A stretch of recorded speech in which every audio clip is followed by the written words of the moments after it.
Every child born with innocence and purity is an angel gifted to their parents. There's a saying, a child without a mother is like a tree without roots.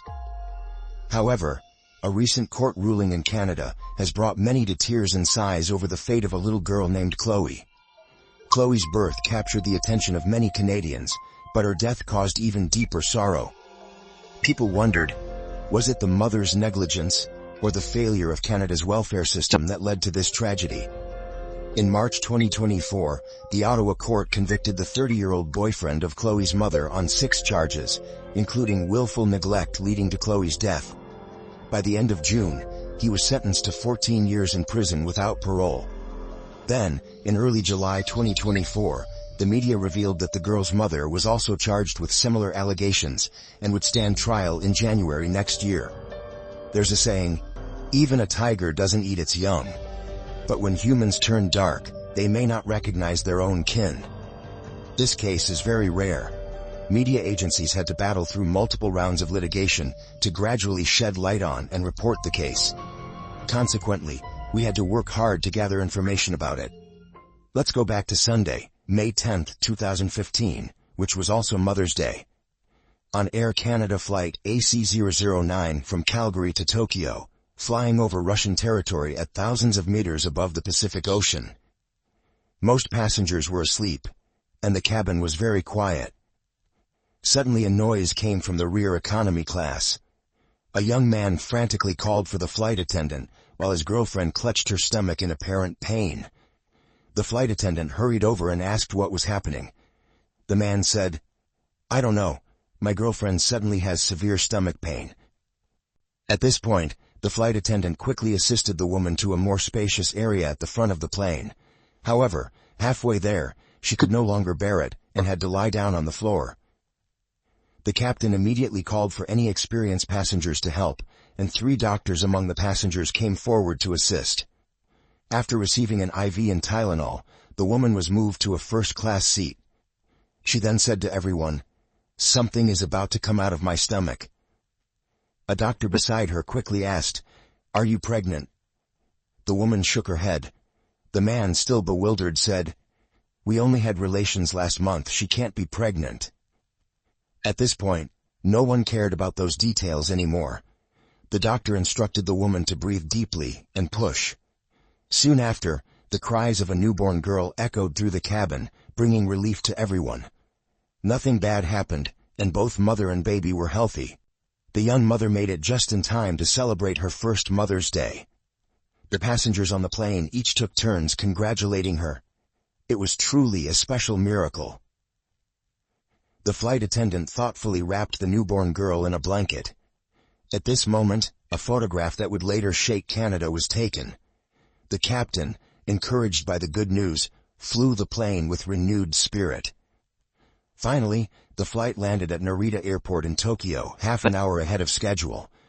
The Japanese ground medical team had been informed in advance and were ready to take immediate care of the mother and baby. This young couple, who gave birth at an altitude of 10,000 meters, met online. They had only been dating for about a year and were living together in Victoria, British Columbia, Canada. Their trip was to visit a relative in Japan, with the plane tickets provided by the woman's family. The woman's name was Ada Guan, who was just 23 years old at the time and from Calgary, Alberta. She had a temporary job.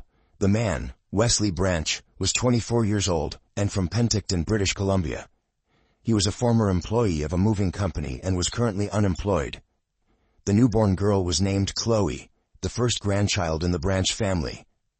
The news brought great joy to Chloe's paternal grandparents. However, one detail caught the attention of some observant individuals. In media interviews, Wesley often spoke, while Ada only talked when directly addressed. Consequently, the public frequently saw Wesley holding their daughter. This dynamic laid the foundation for their future relationship. Of course, in the days following Chloe's birth, both the baby and mother stayed at a very good hospital in Tokyo, Japan. Once their conditions were stable, they were discharged and moved to their relatives' home in Japan.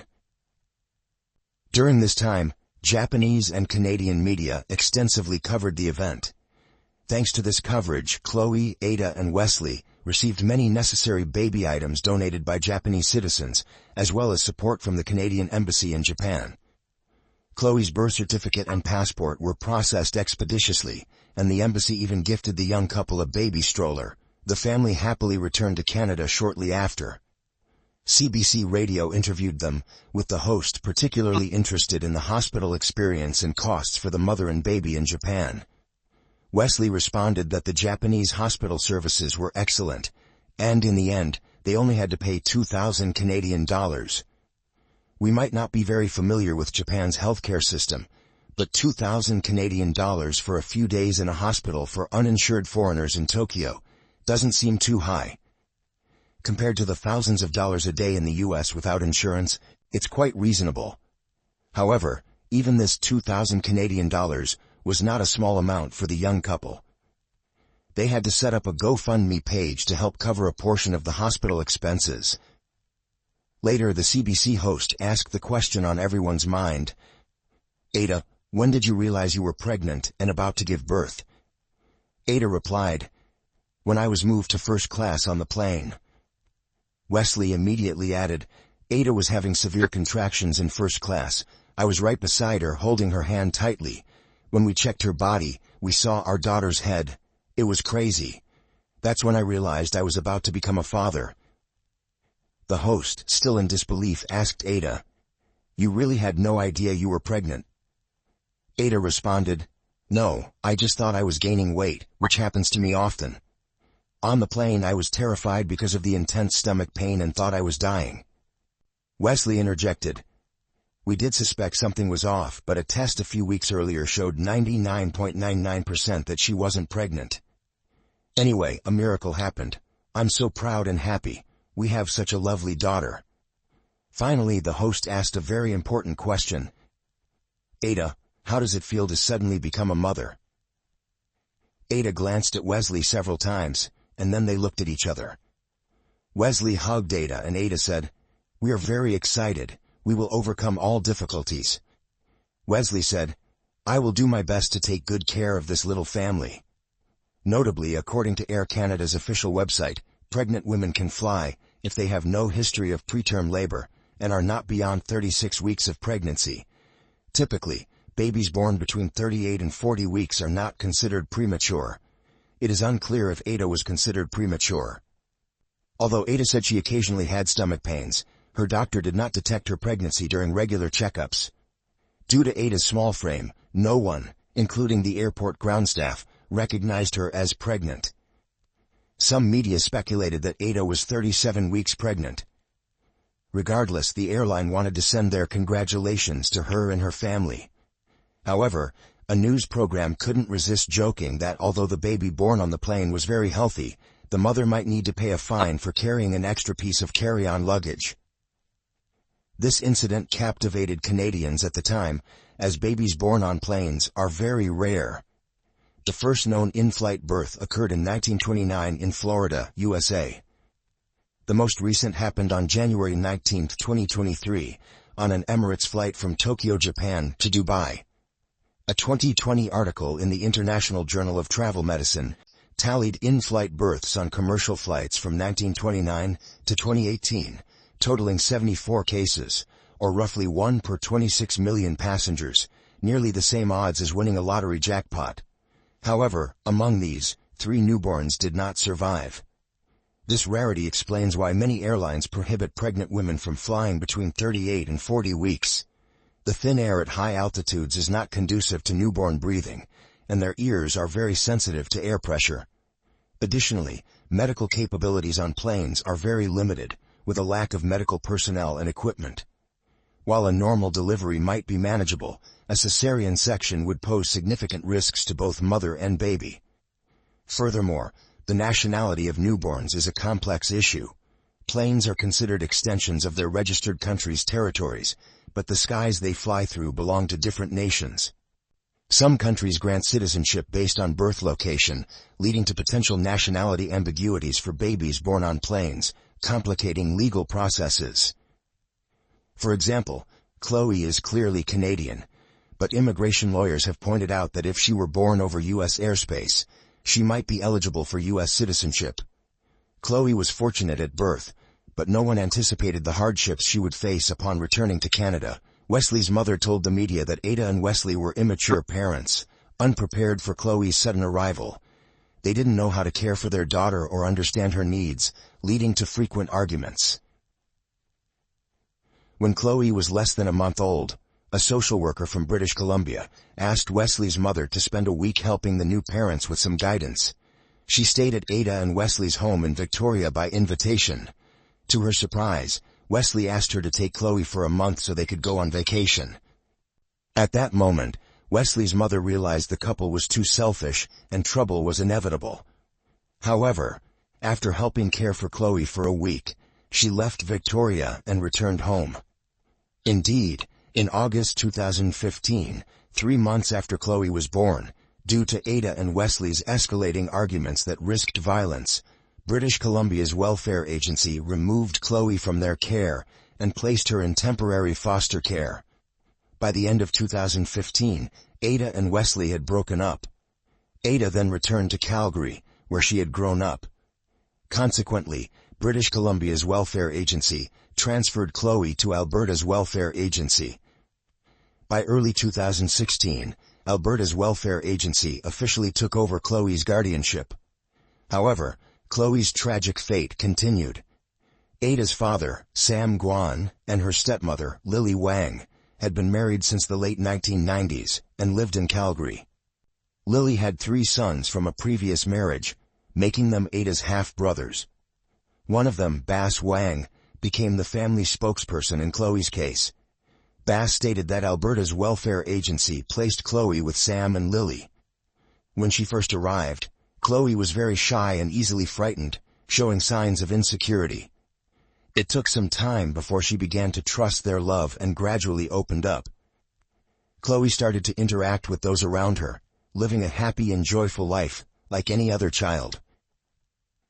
During Sam and Lily's care for Chloe, Alberta's welfare agency arranged weekly visits with her biological parents for what was supposed to be family time.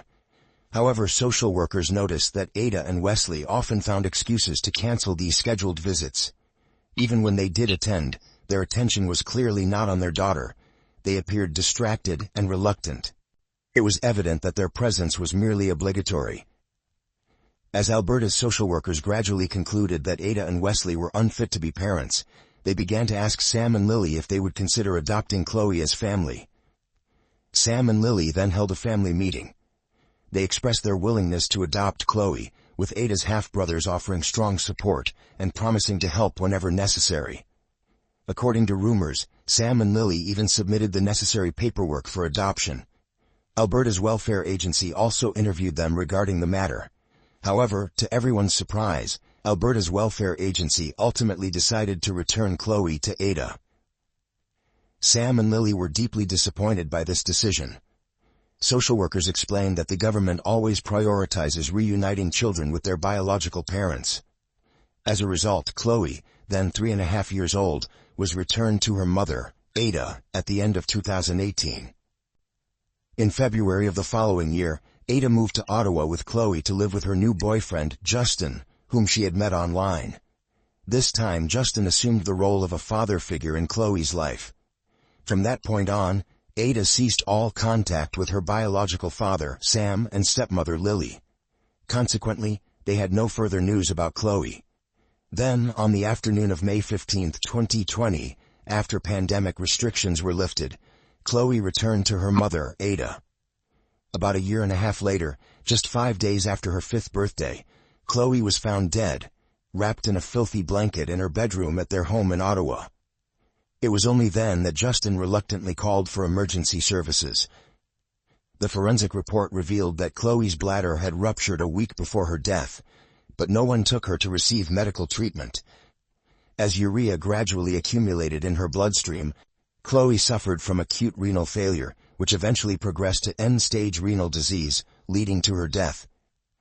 Medical experts stated that end-stage renal failure causes extreme pain, vomiting, inability to walk, loss of bladder and bowel control, and ultimately seizures and coma. The judge stated that Justin knew that taking Chloe to the hospital would prompt questions about her old injuries.